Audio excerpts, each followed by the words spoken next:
Bismillah. Assalamualaikum warahmatullahi wabarakatuh. Alhamdulillah wa syukurillah. Allahumma salli ala Muhammad wa ala ali Muhammad. Apa kabar anak-anak sekalian kelas 8? Semoga kalian sehat semua ya. Hari ini untuk materi IPS kelas 8 kita akan membahas bab 2 bagian A, mobilitas sosial. Silakan kalian semua dengar baik-baik videonya. Catat bila ada hal-hal penting yang perlu dicatat. Baik, sebelum mulai, marilah kita sama-sama mengucapkan bismillah. Bismillahirrahmanirrahim. Semoga Allah Subhanahu wa taala meridhoi langkah kita. Amin. Adapun tujuan pembelajaran kali ini adalah yang pertama, diharapkan siswa dapat menjelaskan pengertian mobilitas sosial. Yang kedua, diharapkan siswa dapat menjelaskan bentuk-bentuk mobilitas sosial.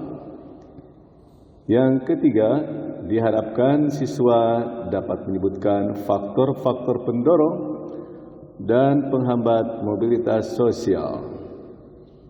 Yang keempat, diharapkan siswa dapat menyebutkan saluran-saluran mobilitas sosial.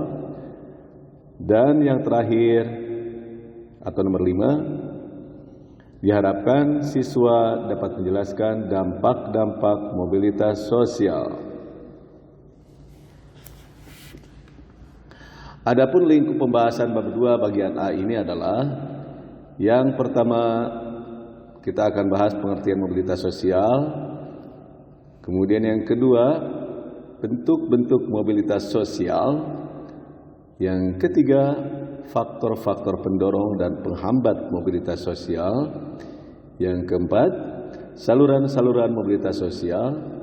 Dan terakhir, dampak mobilitas sosial. Baik, kita awali pembahasan kita kali ini dengan pengertian mobilitas sosial. Anak-anak sekalian, mobilitas sosial adalah seseorang yang mengalami perubahan kedudukan atau status sosial dari suatu lapisan ke lapisan lain, baik menjadi lebih tinggi maupun menjadi lebih rendah dari sebelumnya, atau hanya berpindah peran tanpa mengalami perubahan kedudukan.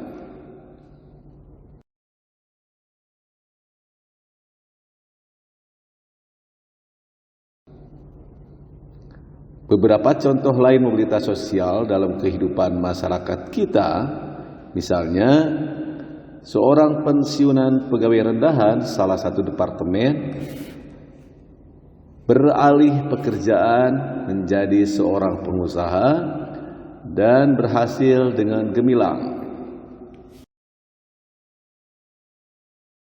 Contoh lain, seorang anak pengusaha ingin mengikuti jejak ayahnya yang berhasil, lalu membuka usaha lain, namun gagal dan akhirnya jatuh miskin. Dalam mobilitas sosial, selain terjadi perubahan dari strata bawah ke strata atas, juga terjadi perubahan dari strata atas ke strata bawah. Mobilitas sosial dapat berupa pergerakan sosial ke atas, tetapi juga pergerakan sosial ke bawah. Pembahasan yang kedua, bentuk-bentuk mobilitas sosial. Berdasarkan bentuknya, mobilitas sosial dapat dibedakan atas mobilitas sosial vertikal dan mobilitas sosial horizontal. Mobilitas sosial ini dapat dibedakan menjadi dua macam pula, Yang pertama mobilitas sosial positif dan mobilitas sosial negatif. Mobilitas sosial positif atau naik adalah perubahan atau dampak yang akan lebih mempercepat tingkat perubahan sosial masyarakat ke arah yang lebih baik. Adapun mobilitas sosial negatif atau turun, yaitu perubahan atau dampak yang akan lebih mempercepat tingkat perubahan sosial masyarakat ke arah yang lebih buruk.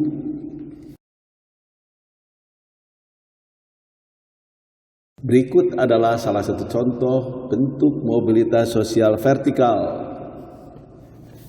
Misalnya, Ibu Damaris Mendila adalah seorang guru di salah satu sekolah di Provinsi Jawa Barat.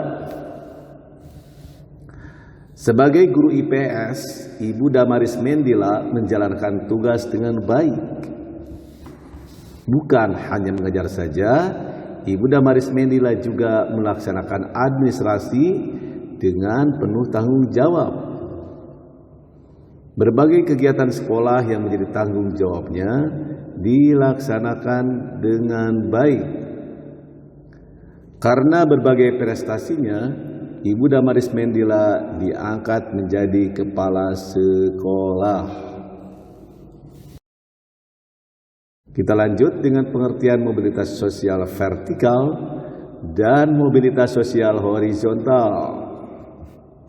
Mobilitas sosial vertikal adalah perpindahan seseorang atau kelompok dari suatu kedudukan sosial ke kedudukan sosial lain yang tidak sederajat, baik pindah ke tingkat yang lebih tinggi atau social climbing maupun turun ke tingkat yang lebih rendah atau social sinking.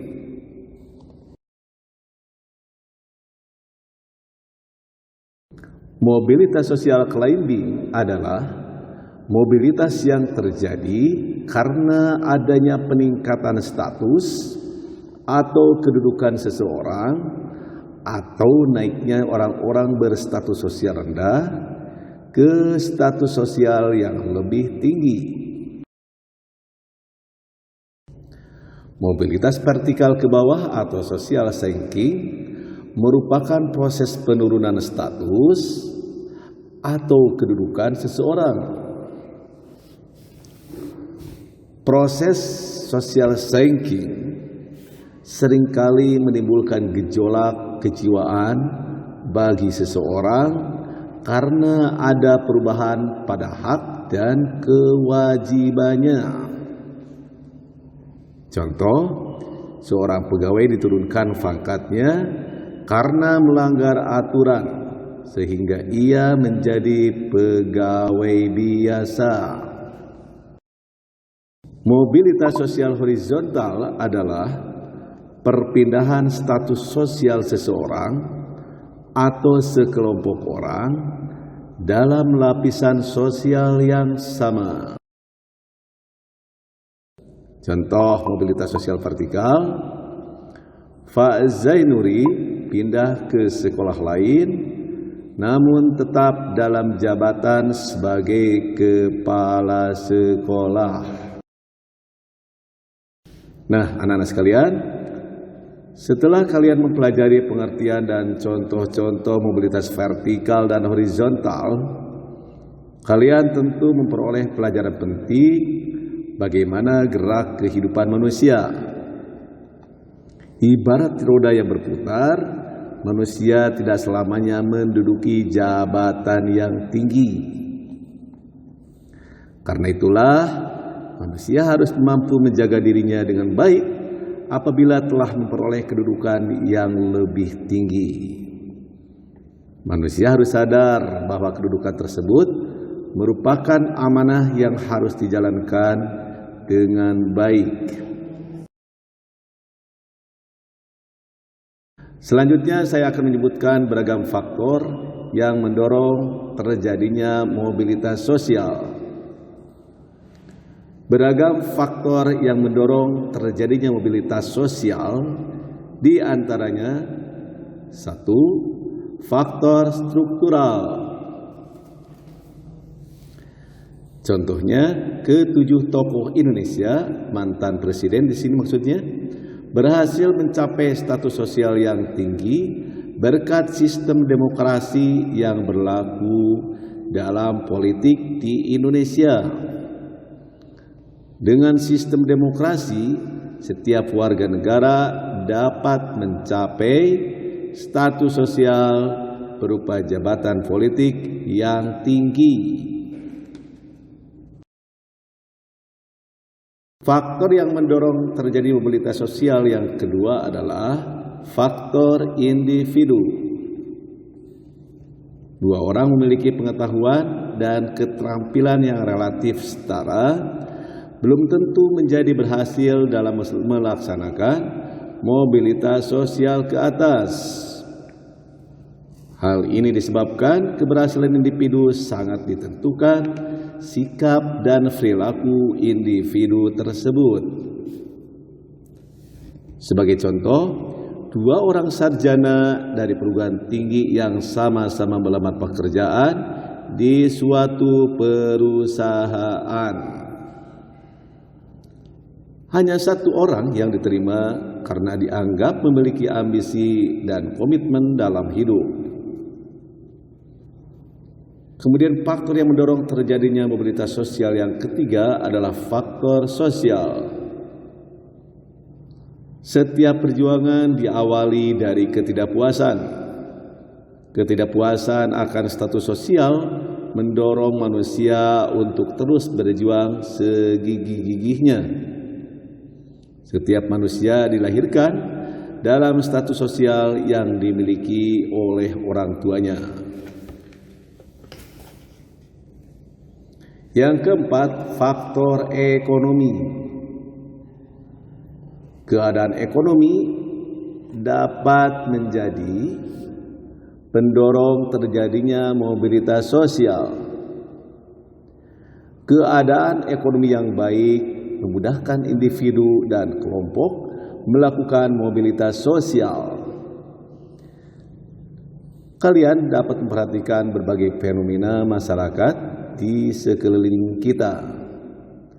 Masyarakat yang kondisi ekonominya baik cenderung lebih mudah melakukan mobilitas sosial. Dengan kondisi ekonomi yang baik, mereka mudah untuk memperoleh modal, pendidikan, dan kesempatan lainnya. Hal ini tentu berbeda dengan masyarakat yang mengalami kesulitan ekonomi atau bahkan kesulitan memenuhi kebutuhan dasarnya. Pada masyarakat yang mengalami kesulitan memenuhi kebutuhan dasar, prioritas utama adalah pemenuhan kebutuhan primer. Kemudian faktor yang kelima adalah faktor politik. Bangsa Indonesia patut bersyukur karena memiliki stabilitas politik yang baik. Kondisi negara aman dan damai sehingga para pemimpin dapat menjalankan roda pembangunan dengan baik. Semua rakyat berperan aktif dalam pembangunan, dan kondisi ini tentu berbeda dengan situasi Indonesia pada tahun 1945-1950. Hal ini jelas mempengaruhi mobilitas sosial warga negara. Faktor lain atau faktor terakhir yang mendorong terjadinya mobilitas sosial adalah kemudahan dalam akses pendidikan. Jika pendidikan berkualitas mudah didapat, tentu mudah juga bagi orang untuk melakukan pergerakan atau mobilitas dengan berbekal ilmu yang diperolehnya. Sebaliknya, kesulitan di dalam mengakses pendidikan yang bermutu menjadikan orang tak menjalani pendidikan yang bagus, serta sulit untuk mengubah status karena kurangnya penguasaan ilmu pengetahuan. Selanjutnya, saya akan membahas tentang beberapa faktor penghambat mobilitas sosial. Yang pertama adalah kemiskinan. Faktor ekonomi dapat membatasi mobilitas sosial. Bagi masyarakat miskin, mencapai status sosial tertentu merupakan hal yang sangat sulit. Salah satu penyebab kemiskinan adalah pendidikan yang rendah. Masyarakat yang berpendidikan rendah berpengaruh terhadap kualitas sumber daya manusia. Akibatnya, tingkat kemudahan untuk mendapatkan pekerjaan terbatas. Faktor penghambat mobilitas sosial yang kedua adalah diskriminasi. Diskriminasi berarti pembedaan perlakuan karena alasan perbedaan bangsa, suku, ras, agama, maupun golongan. Pada masa penjajahan terjadi diskriminasi pemerintah Hindia Belanda terhadap masyarakat keturunan Eropa dan masyarakat Indonesia. Dalam peroleh pendidikan misalnya, masyarakat Indonesia disediakan sekolah yang kualitasnya berbeda dengan sekolah-sekolah untuk orang-orang Eropa. Hal ini tentu mempersulit mobilitas sosial rakyat Indonesia. Kita bahas selanjutnya saluran-saluran mobilitas sosial. Kalian tentu berpikir, bagaimana caranya agar mobilitas sosial itu terjadi? Setiap orang dapat mewujudkan mobilitas sosial di lingkungan atau instansi tempat ia sedang berkarya. Sebagai contoh, bagi seorang guru yang sedang bertugas di lembaga pendidikan, ia dapat mewujudkan mobilitas sosial di lembaga pendidikan tersebut. Seorang politikus di partai politik dapat melakukan mobilitas sosial di partai politik yang ia ikuti. Berikutnya adalah contoh saluran-saluran mobilitas sosial. Saluran mobilitas sosial yang pertama adalah pendidikan. Pendidikan merupakan saluran bagi mobilitas vertikal yang sering digunakan karena melalui pendidikan orang dapat mengubah statusnya. Lembaga-lembaga pendidikan pada umumnya merupakan saluran yang konkret dari mobilitas vertikal ke atas, bahkan dianggap sebagai social elevator atau perangkat yang mengangkat seseorang dari kedudukan yang rendah ke kedudukan yang lebih tinggi. Pendidikan memberikan kesempatan kepada setiap orang untuk mendapatkan kedudukan yang lebih tinggi. Contoh, seorang anak dari keluarga miskin mengenyam sekolah sampai jenjang perguruan tinggi. Setelah lulus, ia memiliki pengetahuan dagang dan menggunakan pengetahuannya itu untuk berusaha. Setelah ia berhasil menjadi pedagang, secara otomatis status sosialnya juga meningkat. Kemudian saluran mobilitas sosial yang kedua adalah organisasi politik. Banyak contoh orang yang meniti perjuangan karir di organisasi politik dari tingkat rendah sampai ke tingkat yang tinggi. Sebagai contoh, Presiden Republik Indonesia yang pertama yaitu Insinyur Soekarno. Ketika mendirikan Partai Nasional Indonesia, Soekarno tidak memiliki jabatan di pemerintahan. Namun melalui perjuangan politiknya, Soekarno semakin dikenal rakyat, dan pada saat kemerdekaan, Soekarno dipilih menjadi Presiden Republik Indonesia. Yang ketiga, organisasi ekonomi. Organisasi yang bergerak itu antara lain dalam bidang perusahaan ataupun jasa umumnya memberikan kesempatan seluas-luasnya bagi seseorang untuk mencapai mobilitas vertikal. Organisasi ekonomi itu antara lain koperasi dan badan usaha. Kalian tentu memiliki koperasi di sekolahmu, kan? Apa tujuan didirikan organisasi koperasi? Tentu untuk mensejahterakan anggotanya. Karena itu, koperasi akan melayani kebutuhan anggotanya. Kemudian saluran mobilitas sosial yang terakhir adalah organisasi profesi. Bagaimana organisasi profesi dapat menjalani saluran mobilitas vertikal?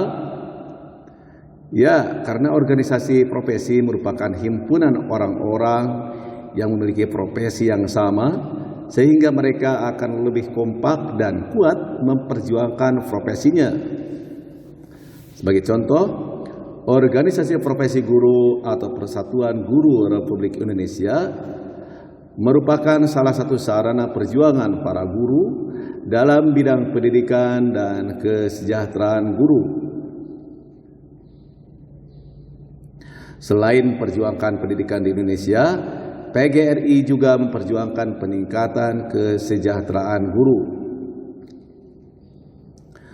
Perjuangan PGRI tentu diperhatikan oleh pemerintah Indonesia sehingga kesejahteraan guru di Indonesia terus mengalami peningkatan. Dan yang terakhir pembahasan kita kali ini adalah dampak mobilitas sosial. Apakah dampak terjadinya mobilitas sosial? Apabila semua mobilitas sosial bersifat ke atas atau social climbing, tentu semua orang akan merasa senang. Akan tetapi selalu ada 3 kemungkinan mobilitas sosial, yaitu ke bawah, ke atas, dan ke samping. Karena itulah kalian perlu memahami bahwa dampak terjadinya mobilitas sosial bersifat positif dan negatif. Berikut ini adalah beberapa dampak positif terjadinya mobilitas sosial. Yang pertama, mendorong seseorang untuk lebih maju. Terbukanya kesempatan untuk pindah dari strata ke strata yang lain menimbulkan motivasi yang tinggi pada diri seseorang untuk maju di berbagai bidang. Kalian dapat membedakan kondisi Indonesia sebelum dan sesudah kemerdekaan. Pada masa penjajahan, banyak rakyat kecil yang tidak memiliki cita-cita menjadi camat, bupati, atau gubernur. Hal ini dikarenakan tidak adanya kesempatan untuk itu. Bagaimana dengan sekarang? Banyak rakyat kecil kemudian berhasil menjadi pemimpin di berbagai bidang. Kemudian dampak positif lainnya terjadinya mobilitas sosial yang kedua adalah mempercepat tingkat perubahan sosial. Mobilitas sosial akan lebih mempercepat tingkat perubahan sosial masyarakat ke arah yang lebih baik. Contoh, Indonesia sedang mengalami perubahan dari masyarakat agraris ke masyarakat industri. Perubahan ini akan lebih cepat terjadi jika didukung sumber daya manusia yang berkualitas. Hal itu berarti perlu peningkatan kualitas pendidikan. Yang ketiga, dampak positif lainnya adalah meningkatkan integrasi sosial. Terjadinya mobilitas sosial dalam suatu masyarakat dapat meningkatkan integrasi sosial. Contohnya, ia akan menyesuaikan diri dengan gaya hidup, nilai-nilai, dan norma-norma yang dianut oleh kelompok orang dengan status sosial yang baru, sehingga tercipta integrasi sosial. Perubahan sosial yang terjadi pada suatu masyarakat akan mendapatkan respon yang berbeda dari masyarakat lain. Respon tersebut dapat berupa tantangan, namun juga dapat berupa penerimaan. Penerimaan pengaruh yang diakibatkan mobilitas sosial tentu merupakan salah satu contoh terjadinya integrasi dalam masyarakat. Nah, Kalian tentu telah memahami dampak positif terjadinya mobilitas sosial. Tentu kalian juga berpikir bahwa mobilitas sosial juga membawa dampak negatif dalam kehidupan masyarakat. Apakah dampak negatif mobilitas sosial? Dampak negatif mobilitas sosial yang pertama adalah terjadinya konflik. Mobilitas sosial merupakan salah satu perjuangan manusia dan kelompok sosial untuk mencapai posisi sosial yang semakin tinggi. Dalam hal ini, sangat wajar kalau kemudian timbul persaingan yang kerap juga memicu konflik. Dalam perjalanan kehidupan manusia, persaingan tidak dapat dihindarkan. Persaingan selalu muncul dengan berbagai kategorinya. Bahkan persaingan bisa menjelma menjadi konflik. Perjuangan bangsa Indonesia untuk memperoleh kemerdekaan mendapatkan tantangan luar biasa dari penjajah. Konflik ini tidak dapat dihindarkan, bahkan kemudian terjadi perang. Dampak negatif mobilitas sosial yang kedua adalah gangguan psikologis. Seseorang yang memiliki jabatan kadang khawatir kehilangan jabatan. Bahkan pada saat jabatan yang dimiliki sudah lepas, kadang ia tidak rela melepaskan jabatan tersebut. Banyak orang yang setelah kehilangan jabatan, baik karena diganti maupun karena sudah selesai masa tugasnya, menjadi mudah gelisah. Individu yang mengalami keadaan seperti ini termasuk mengalami gangguan psikologis. Hal tersebut akan membahayakan diri sendiri karena stres yang berkepanjangan akan melahirkan berbagai penyakit psikis dan fisik lainnya. Nah, anak-anak sekalian, demikianlah pembahasan materi IPS kelas 8 bab 2 bagian A mobilitas sosial. Semoga kita semua dapat memahaminya dengan baik dan semoga pula dapat bermanfaat buat kita semua. Amin. Sebelum kita tutup, ada sedikit pertanyaan buat kalian semua. Yang pertama, sebutkan beberapa dampak positif terjadinya mobilitas sosial. Nah, demikianlah pembelajaran hari ini. Kita tutup pembelajaran kita dengan doa kafaratul majelis. Subhanakallahumma wa bihamdik, asyhadu an la ilaha illa anta, astaghfiruka wa atubu ilaik. Assalamualaikum warahmatullahi wabarakatuh.